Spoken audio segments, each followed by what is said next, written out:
Hi everybody, we're doing a quick demonstration. This is a PackAll L sealer shrink tunnel combination. You see it's mounted on a stainless steel frame. If you're shipping it, it can come off the frame. I don't know if it's bolted. We'll take a look at that in a minute. It's about 7 feet long and this is about 55 inches high as you see it here. Like I said, you can remove this to the frame and carry it that way. Like most of these units, it has a double cradle rollers here to carry your film in. You can buy these little collars on here to position it wherever you want. We're doing a test with a little small box with some metal parts in it that will be sitting close by that we could use. And come around the front, Jim, I'll show you some of the features on it real fast.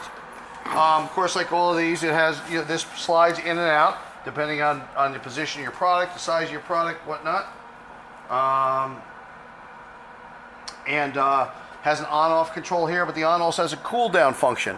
So if the machine is still hot, it'll continue to run until it reaches a safe temperature and then shut itself off. The small dial here is your dwell control. That's how long the L bar stays in position. That's going to be dependent on the type of film you have, the thickness of film, the size of the package. Has a power indicator. Over here, this is the magnetic hold down. When you pull the bar down, this will hold it in place for the desired length of time.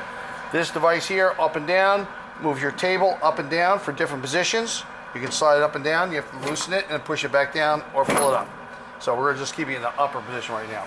This is the temperature of your tunnel. We're running at 375 degrees Fahrenheit, and it is hot enough that you can barely stick your hand in there for a second or two. We're running the belt relatively slow.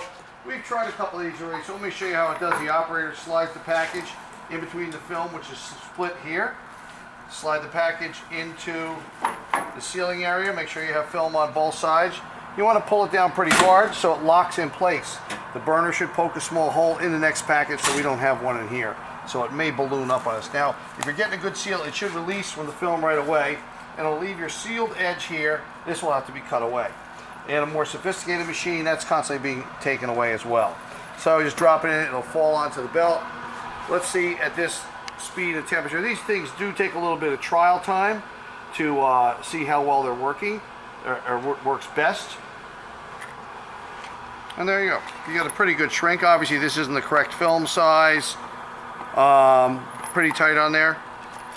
But all the functions are working. There's a few things here. You'll see in here, there's a power indicator, and you can't see the light in here. It's on in there, but it needs to be replaced. There's a few little adjusting screws. There's an adjusting screw right here, which hits this micro switch, which activates this here. This has to be adjusted to the correct position. I'm noticing you have to pull down a little bit hard to get it to catch, but it works fine.